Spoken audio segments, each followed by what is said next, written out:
वाले वीडियो सामने आए। ये वीडियो सौरभ की हत्या के बाद के बताए गए। यानी दावा ये किया गया कि सौरभ की हत्या करने और उसके शव को ठिकाने लगाने के बाद मुस्कान और साहिल शिमला के जिस होटल में घूमने गए, ये वीडियो उसी होटल के। ये वीडियो इसलिए अहम है क्योंकि सौरभ की हत्या के दोनों आरोपियों के चेहरे पर कोई शिकन तक नहीं दिखी, बल्कि वो पूरे जोश के साथ जन्मदिन का जश्न मनाते दिखे। बताया गया ये मौका मुस्कान के प्रेमी साहिल के जन्मदिन का था और सौरभ की हत्या करने के बाद शिमला के होटल में साहिल के जन्मदिन का जश्न मनाया जा रहा था कि जान ले ली। उनके इस दावे ने तो इस हत्याकांड की गुत्थी को पहले से भी ज्यादा उलझा दिया, क्योंकि पुलिस के मुताबिक सौरभ की हत्या उनकी पत्नी मुस्कान और मुस्कान के प्रेमी ने मिलकर की थी। आशंका जताई गई कि मुस्कान और उनके प्रेमी ने अपना रास्ता साफ करने के लिए सौरभ को रास्ते से हटा दिया। लेकिन सौरभ के परिजनों ने बताया कि हत्या की एक वजह पैसा भी रहा। उन्होंने दावा किया कि लंदन में कमाए पैसों को लेकर लौटे सौरभ अपने लिए एक मकान खरीदना चाहते थे और वो पैसा जो था वो मुस्कान और मुस्कान के,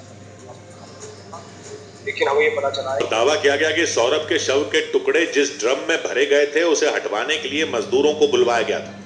मुस्कान और मुस्कान की फैमिली इस लाश को डिस्पोज कराने के लिए, गायब कराने के लिए उससे पहले वहां पर आए थे। वो 8-10 मजदूर आए थे।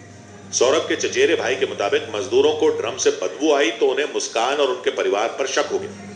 बताया गया कि इसी के बाद उन मजदूरों ने पुलिस थाने में जाकर शिकायत कर दी थी। इसके बाद पुलिस की एक टीम मेरठ के इंदिरा नगर इलाके में मौजूद उस मकान में तो मुस्कान के माँ बाप ने वो अपने को अलग करके दोनों को जाके वापस, जबकि मुस्कान के माता पिता ने बताया था कि सौरभ की हत्या की खबर उन्होंने पुलिस को दी थी। लेकिन सौरभ के परिजनों ने जो दावा किया उसने हर किसी को चौंका दिया, क्योंकि उनके मुताबिक इस हत्याकांड में मुस्कान के माता पिता का भी हाथ रहा। सौरभ को इतनी बेरहमी से मारा गया कि इसके बारे में जिसने भी सुना उसके रोंगटे खड़े हो गए। इस बीच मुस्कान और साहिल से हुई पूछताछ में पुलिस को कई दंग कर देने वाले बातों को पता चला।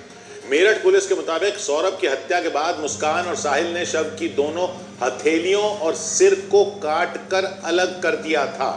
यही नहीं, दावा किया गया कि वो सिर और हथेलियों को एक बैग में डालकर अपने साथ ले गए थे और उन्होंने पूरी रात साहिल के कमरे में बिताई थी, यानी सौरभ के कटे हुए सिर और हथेलियों के साथ। पुलिस के मुताबिक सौरभ राजपूत की जान 3 मार्च की रात करीब 1 बजे ली गई थी। दावा किया गया कि हत्या से पहले मुस्कान ने अपने पति सौरभ के खाने में बेहोशी की दवा डाल दी थी। इसके कुछ देर बाद ही सौरभ बेसुध हो गए थे। पुलिस के मुताबिक इसके बाद मुस्कान ने अपने प्रेमी साहिल शुक्ला को फोन कर कमरे पर बुला लिया था। जब वो बेहोश हो गया था उसके बाद चाकू से इन्होंने सीने पे वार किया, तो दोनों ने मिलकर। मुस्कान और साहिल ने पुलिस पूछताछ में बताया कि सौरभ की बेरहमी से जान लेने के बाद वो उनके शव को बाथरूम में ले गए थे। बाथरूम में इसका सिर पुलिस ने बताया कि मुस्कान ने अपने पति सौरभ की हत्या की योजना कई महीनों पहले ही बनानी शुरू कर दी थी। दावा किया गया कि इसमें साहिल को शामिल करने के लिए मुस्कान ने उसकी मरी हुई मां, भाई और बहन के नाम का इस्तेमाल किया था, क्योंकि पुलिस के मुताबिक साहिल भूत प्रेत और अंधविश्वास वाली चीजों को मानता। तलाशी में उसके कमरे की दीवार की मां है, उनकी आत्मा इसके अंदर, मुस्कान के अंदर आ गई एंड वो उनसे साहिल से बात कर रही है। पुलिस के मुताबिक मुस्कान ने पूछताछ में बताया कि साहिल को तैयार करने के लिए उन्होंने सोशल मीडिया का भी सहारा लिया था और साहिल की मरी हुई मां, भाई और बहन के नाम से सोशल मीडिया प्लेटफॉर्म स्नैपचैट पर फर्जी अकाउंट बनाए थे। बताया गया कि महीनों की बातचीत में मुस्कान ने धीरे धीरे साहिल को अपनी बातों में फंसा लिया था और वो भी इसी के माध्यम से बात करती थी, जैसे बेटा ये तेरे लिए अच्छी है, बहू है। फिर वध करने वाली बात एक सामने आई है कि इसका वध करना। जो एनजीओ से जुड़े लोग मेरठ में सौरभ राजपूत के परिजनों से मिलने पहुंच गए। उन्होंने इस मामले में इंसाफ की गुहार लगाई। एनजीओ के कार्यकर्ताओं ने मेरठ हत्याकांड जैसे बढ़ते मामलों को लेकर नाराजगी जताई।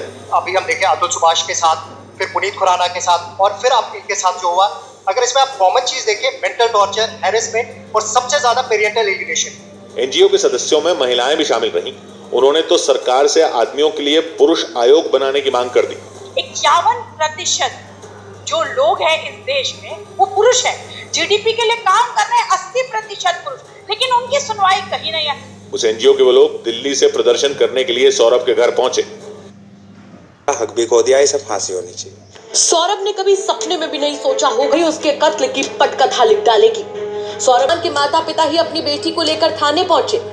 जब आरोपी लड़की के पिता फूट फूट कर रो पड़े। तो कहीं ना कहीं वो इस और इशारा करती हैं, जो ब्लड ड्रैगन उसके दीवार पर बना हुआ था, जो स्लोगन्स उसने लिखे हुए थे, जो स्टार्स वहाँ बने हुए हैं, 666 उसने लिखा हुआ है, जो कि ईसाई धर्म की बाइबल से रिलेट करता है और जो नेगेटिविटी को दर्शाता है। तो इस तरह की चीज़ें निकल कर सामने आना वो कहीं ना कहीं तंत्र मंत्र की तरफ इशारा भी करता है। और जिस तरह से सौरभ का गला काटने के बाद और उसकी हथेलियाँ यानी कि कलाई काटने के बाद उसको पूरी रात अपने साथ रखा उसने, तो उसके साथ क्या किया होगा ये अभी सवाल बना हुआ है। इसका जवाब